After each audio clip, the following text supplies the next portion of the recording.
He had always thought that belonging was something you were born into, like a house with your name already on the mailbox, or a last name that opened doors without you having to knock. But on a foggy October morning along the Oregon coast, Noah Whitaker learned that belonging could also be built, one quiet choice at a time. If you believe in quiet miracles, in chosen family, and in the power of showing up when no one expects you to, please like, comment, share, and subscribe to Asad Yd. Your support keeps these stories of real human connection alive. Noah was 35, a carpenter who restored old beach houses for wealthy retirees. He was good with his hands, terrible with roots. Both his parents were gone, one to cancer, one to the bottle, and the only address he'd kept longer than 2 years was the tiny Airstream trailer parked behind whichever job site he was on. He told himself he liked the freedom. He told himself the ocean was company enough. But some nights, when the wind rattled the aluminum walls, the silence felt louder than any storm. That particular morning, he'd driven south to Cannon Beach for coffee and to scout driftwood for a custom mantle. The tide was out, the sand flat and silver under the mist. That's when he saw the boy. He couldn't have been more than 9 or 10, standing alone at the edge of the water in a too-big raincoat, throwing rocks into the surf like he was angry at the ocean itself.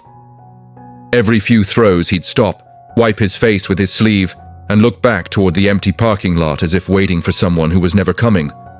Noah kept walking, because strangers mind their own business. But 20 yards later, his boots stopped anyway. Something about the slump of those small shoulders felt too familiar, like looking at a photograph of his own childhood. He turned around. "Hey, bud," he called gently, keeping his distance. "You okay?" The boy startled, then squared up like he'd been taught not to talk to strangers, but his eyes were red-rimmed eyes gave him away. "I'm fine," he muttered, voice cracking. Noah nodded, hands in his pockets. "Cool, just checking. My name's Noah. I build things out of wood. Sometimes I get mad and throw rocks too. The ocean doesn't mind." That earned the tiniest hint of a smile. "I'm Caleb," the boy said after a pause. "My mom was supposed to meet me an hour ago. Her phone's off." Noah glanced at the empty lot again. One beat-up sedan sat under the street lamp. Washington plates, back seat, piled with blankets and boxes like someone was mid-move. "You hungry?" Noah asked. Caleb hesitated, then nodded once. There was a little diner half a mile up the road. Noah bought 2 hot chocolates and a plate of pancakes, neither of them finished. Caleb didn't say much at first, just traced circles in the whipped cream with his fork. Eventually, the story came out in pieces. His mom, Sarah, was a traveling nurse who took short contracts all over the Pacific Northwest. They'd been bouncing between temporary apartments for 2 years, ever since Caleb's dad decided fatherhood wasn't his thing, and moved to Texas with a new girlfriend. Sarah had taken an emergency shift that was only supposed to last until noon, but the hospital was short-staffed and kept adding hours. She dropped Caleb at the beach with a sandwich and a promise to be back by 2. It was almost 4. "She forgets sometimes," Caleb said quietly. "Not on purpose. She's just tired." Noah listened the way carpenters listen to old wood, patiently, feeling for the grain beneath the damage.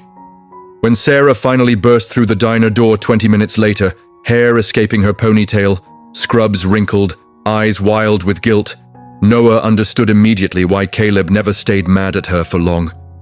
She looked like someone who carried the weight of 2 lives on bones that hadn't rested in years.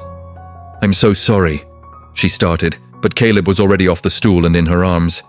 She held him so tightly Noah had to look away for a second. Then her exhausted gaze landed on Noah. "You kept him safe. Thank you doesn't feel like enough." "It's enough," Noah said. He expected that to be the end of it, one decent thing on a foggy morning. But the next weekend, when he came back to the same beach for more driftwood, Caleb spotted him from 100 yards away and came running. "You came back!" the kid shouted, like Noah had kept a promise he didn't know he'd made. Sarah appeared a minute later, cheeks pink from the wind, carrying a thermos of terrible instant coffee she offered to share as apology and thanks. They ended up walking the shoreline together for an hour, talking about nothing and everything. Sarah laughed at Noah's stories about eccentric clients who wanted entire walls made of reclaimed barnwood. Noah listened to her talk about 12-hour shifts and how Caleb had started drawing hospitals in his sketchbook because that's where Mommy felt most at home. It wasn't fireworks. It was driftwood and bad coffee and a little boy who trusted too easily. But something in Noah's chest unclenched for the first time in years. They began meeting every weekend the weather allowed. Noah taught Caleb how to spot which pieces of driftwood were strong enough to become furniture. Sarah brought sandwiches and real coffee. Caleb named every pile of lumber they collected. One Saturday it rained sideways, so they crowded into Noah's trailer, ate grilled cheese cooked on a camp stove, and watched the windows fog while Caleb fell asleep between them on the narrow bench seat. Sarah whispered, "He doesn't do that with anyone." Noah didn't have an answer. He just knew he never wanted the kid to wake up scared again. Winter came hard that year. Sarah's contract ended, and the next one was 4 hours inland. She tried to say goodbye gracefully, but her voice wobbled. Caleb cried silently in the back seat when they drove away. Noah stood in the empty parking lot long after their taillights disappeared, feeling the kind of hollow he hadn't touched since his mother's funeral. 3 weeks later, his phone buzzed with a text from a number he'd memorized, but never dared use.